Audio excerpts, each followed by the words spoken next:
సాధారణంగా ఒక వ్యాపారం పెట్టాలంటే ప్లాన్ ఉండాలి, మూలధనం ఉండాలి, దక్కాల్సిన అనుమతులు ఉండాలి. కానీ తెలంగాణ రాజకీయాల్లో ఇప్పుడు ప్రకంపనలు సృష్టిస్తున్న టెక్సరాస్ అడ్వాన్స్డ్ సిస్టమ్ కథనం వింటే ఇవేవీ లేకుండానే ప్రజాధనాన్ని ఎలా కొల్లగొట్టవచ్చో స్పష్టంగా అర్థమవుతుంది. ఇది కేవలం ఒక వ్యాపార మోసం కాదు, తెలంగాణ వనరులను పద్ధతి ప్రకారం పీల్చి పిప్పి చేస్తున్న అధికార దోపిడీకి నిలువుటద్దాం. కేవలం ₹1,00,000 ఆధీకృత మూలధనంతో కనీసం ఒక్క ఉద్యోగి కూడా లేకుండా పటాన్చెరులోని ఒక సాధారణ నివాస గృహంలో పుట్టుకొచ్చింది ఈ కంపెనీ. ఇప్పుడేమో రాష్ట్రంలోనే అత్యంత శక్తివంతమైన భూ కేటాయింపు వివాదంలో కేంద్ర బిందువుగా మారింది.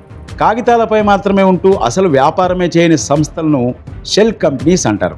ఇక టెసరాక్ట్ విషయంలోనూ బీఆర్ఎస్ నేతలు కేటీఆర్, మన్నె క్రిషాంక్ బయటపెట్టిన నిజాలు అచ్చంగా దీన్నే పోలి ఉన్నాయి. పటాన్చెరువు శ్రీకృష్ణ నగర్లోని ఒక చిన్న ఇంట్లో రిజిస్టర్ అయిన ఈ కంపెనీ కార్పొరేట్ రికార్డులో ఇచ్చిన ఫోన్ నెంబర్ ఏంటో తెలుసా? 12345678.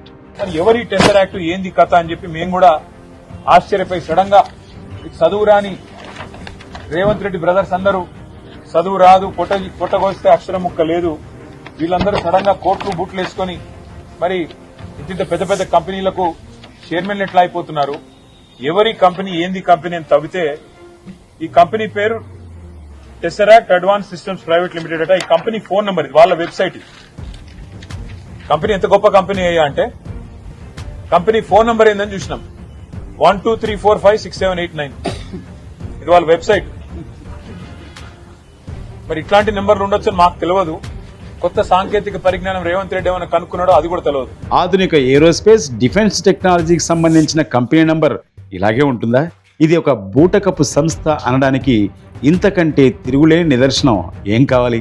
కనీసం ఒక్క మ్యానుఫ్యాక్చరింగ్ యూనిట్ లేదు, ఎలాంటి ప్రొడక్షను లేదు. అయినా ఈ కంపెనీకి సుమారు ₹1,00,00,000 వరకు ఫారిన్ ఎక్స్చేంజ్ ఎర్నింగ్ రావడం అంటే విదేశాల నుంచి హవాలా మార్గంలో నల్లధనాన్ని తెల్లగా మార్చుకునే కుట్ర కాక ఇంకేంటి చెప్పండి? డిఫెన్స్ ఏరోస్పేస్ తయారీ అనేది ప్రపంచంలోనే అత్యంత కఠినమైన నిబంధనలు కలిగిన రంగం. దీనికి లెక్కలేనన్ని లైసెన్సులు కావాలి. కానీ టెక్సరాక్ట్ వద్ద అలాంటి ఒక్క అధికారిక అనుమతినే ఉందా? ఇక ఈ సంస్థ పెట్టుకున్న వెబ్సైట్ చూస్తే నవ్వు వస్తుంది.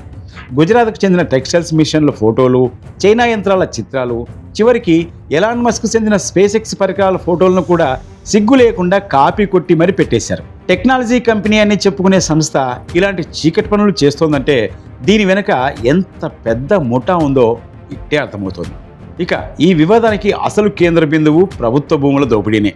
TSIIC ద్వారా రంగారెడ్డి జిల్లా మహేశ్వరం మండలం రావిల్యాలలో అత్యంత వ్యూహాత్మక ప్రాంతంలో ఉన్న 5 ఎకరాల భూమిని ఈ బూటకపు కంపెనీకి కట్టబెట్టేశారు. మార్కెట్ విలువ ప్రకారం సుమారు ₹200 కోట్ల విలువైన ఈ భూభాగాన్ని కేవలం 7.5 కోట్లకే ఎటువంటి అనుభవం లేని ఈ తమ్ముడి కంపెనీకి ఎలా కట్టబెడతారు?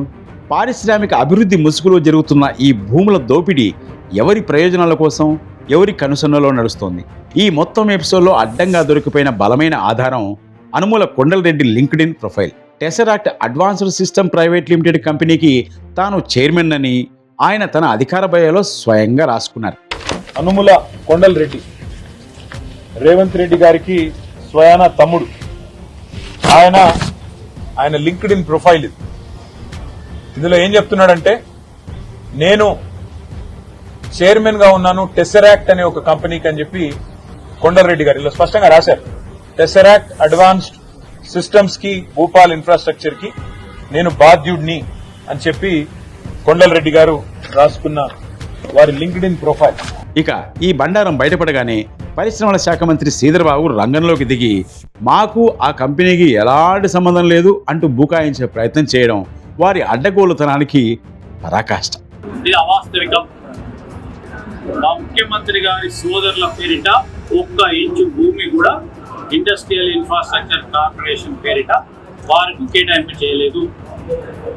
దుష్ప్రచారం చేస్తా ఉన్నారు, దాన్ని ఖచ్చితంగా ఖండిస్తాం. అసలు మీ శాఖలో ఏం జరుగుతోందో మీకైనా తెలుసా శ్రీధర్బాబు? లేక ఎవరైనా రాసిచ్చిన స్క్రిప్ట్ని అలాగే చదివి వినిపిస్తున్నారా అని మండిపడ్డారు కేటీఆర్. ఇవాళ 4th సిటీలో ఎన్ని భూములు ఇచ్చేసారో ఎవరికీ తెలియదు. ముఖ్యమంత్రి గారు తప్పుకుంటేనే నిష్పాక్షికంగా విచారణ జరుగుతుంది. రేవంత్ రెడ్డి గారు ముఖ్యమంత్రిగా కూర్చుంటే పోలీస్ ఆయనదే, సిట్ ఆయనదే. ఏమంటాడు? సిట్ విచారణ చేస్తా అని అంటాడు. సింపుల్. ఆ సిట్ ఏం తెలుసులే. లేదు సిఐడి అంటాడు, లేదు ఏసీపీ అంటాడు. ఇవే ఉంటాయి. ముఖ్యమంత్రి గారు కొనసాగితే విచారణ ఎట్లా జరుగుతుంది? 3 ఏళ్ల కాంగ్రెస్ పాలనలో అభివృద్ధి శూన్యమని, కుంభకోణాలే పరమావధిగా మారాయని విపక్షాలు చేస్తున్న విమర్శలకు ఈ టెసరాక్ట్ ఉదంతం ఒక తిరుగులేని అస్త్రంగా మారింది.